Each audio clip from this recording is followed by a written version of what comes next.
Баршаңызға қайырлы күн, құрметті көрермендер. Каналыма қош келдіңіздер. Мен бүгін сіздерге өзімнің каналымда осындай дәмді ыстық тағамның түрін көрсеткім келіп отыр. Орам жапырақтың жылдам дайындалатын түрі. Ал бірінші, егер де менің каналыма тіркелмесеңіздер, тіркеліп қойды ұмытпаңыздар. Сіздерге әрдайым осы дәмді тағамдардың рецептілерін салып тұруға тырысамын. Осындай өте дәмді болып шығатын орам жапырақтың түрі, оның құпиясы сіздерге қазір осы видео барысында көрсететін боламын. Видеоны соңына дейін көріңіздер, сіздерге ұнайды деген ойдамын. Ең бірінші осылай үлкен орам жапырақты алып, ортасындағы қатты жерін барлығын кесіп тастаймыз. Сосын қайнап тұрған ыстық суымызға салып қоямыз.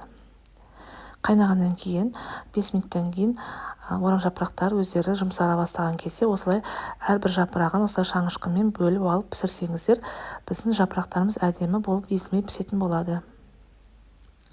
Міне осылай шаңышқымен бөліп алсаңыздар, өзінен өзі бөлініп тұрады. Солай әрқайсысын 1-2 минуттан қайнатсаңыздар жеткілікті, шала піскен әдемі болып шығады. Міне осылай шаңышқымен жылдам алынады. Осылай барлығын пісіріп алыңыздар. Достар, міне осындай шала піскен болу керек. Шала жұмсарған және де қатты езілмеген болуы тиіс.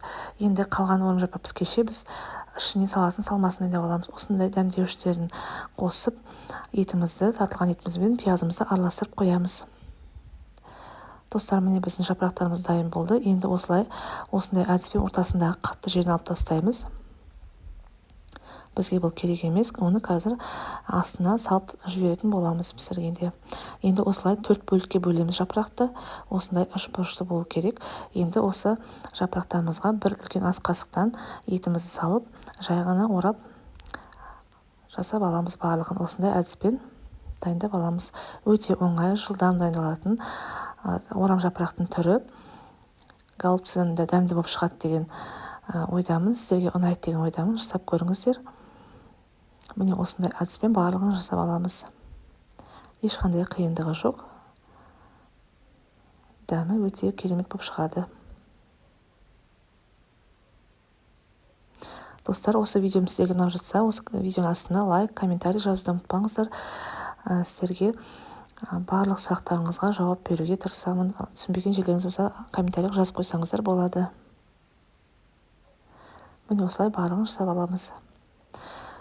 Енді осындай ыдысымызға тереңдеу ыдысты алып, осындай астына 50 грамм сары майымызды, яғни сливочный майды қойып, жаңағы қатқан жерлерін, қалың жерлерін орам жапырақтың астына төсеп алыңыздар. Ешқандай май құймаймыз, сұйық май, тек қана осы сары майға пісірсеңіз дәмі керемет болып шығады.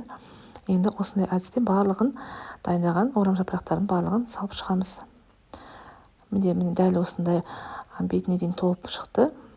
Енді осы орам жапырақтың үстіне тағы да 50 грамм сары майымызды қосып, қақпағын жауып, баяу отқа қоя тұрамыз.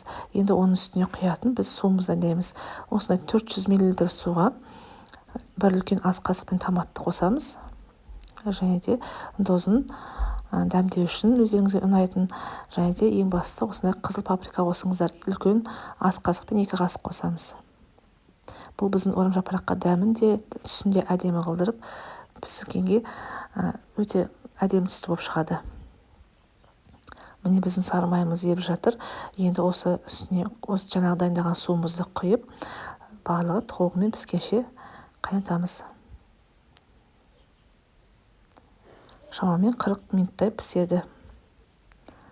Достар, міне біздің орам жапырақтарымыз дайын болды. Осындай әдемі түсті, дәмі де, иісі де өте керемет болып шығады. Жасап көруге кеңес беремін сіздерге. Міне енді мен гарнирға осылай күріш істедім. Өздеріңіздің қалауларыңыз бойынша әртүрлі гарнир істесеңіздер болады. Енді осындай әдіспен барлығын салып қоямыз. Үстіне қалауларыңыз бойынша қаймақты, жаңа басқа соус те қосып істеуге болады. Достар, және де менің каналымда осындай орама нанның түрі де бар. Осылай дәмді болып шығатын, етсіз жасалатын орама. Оны да осы менің каналымның ішіне кіріп, видеолардың арасынан көрсеңіздер болады. Өте дәмді болып шығады ол да. Міне осындай әдіспен қаймақ қоссаңыздар болады. Енді маған өзіме қаймақ ұнағаннан кейін осылай қаймақпен жегенді жақсы көремін.